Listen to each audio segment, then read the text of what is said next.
जर तुमच्याकडे 2, 4, 5, 10, 50, 100 ट्रक किंवा बसेसचा फ्लीट आहे ना, तर तुमचं 50 ते 70% इंधन यूज केलं जातं. आणि महत्त्वाचं हेच असतं, फ्लीट ओनरचा सर्वात मोठा प्रॉब्लेम काय, मायलेज पण आलं पाहिजे.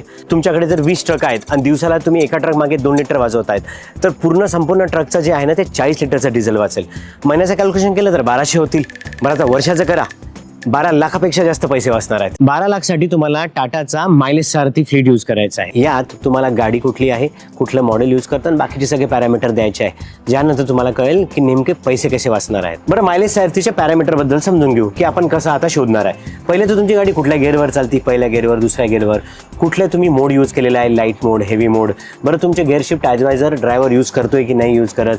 बरं, कुठल्या कंडिशनमध्ये, किती वेळ गाडी आयडल कंडिशनमध्ये उभी आहे, किती वेळ गाडी न्यूट्रल चालती, ह्या सगळ्या गोष्टीचे पॅरामीटर यात यूज होणार आहे. दुसरं, ओव्हरऑल बजेट करायला तुम्हाला मदत होणार आहे. एवढंच नाही, ह्या पॅरामीटर्स कडून तुम्हाला बाकीचे पण अपग्रेड मिळतील, जे तुम्हाला या फीचरच्या अंडरच मिळतात, जे तुम्हाला ओव्हरऑल फ्लीटचा नफा काढायला मदत करतात. बरं, तुमच्या फ्लीटला तुम्हाला एफई अपग्रेड करायचं असेल तर फ्लीट एजमध्ये तुम्हाला मायलेज सारथी फीचर नक्कीच यूज करायला पाहिजे. नफा तर नफा होईल आणि फ्लीट सुद्धा वाढेल.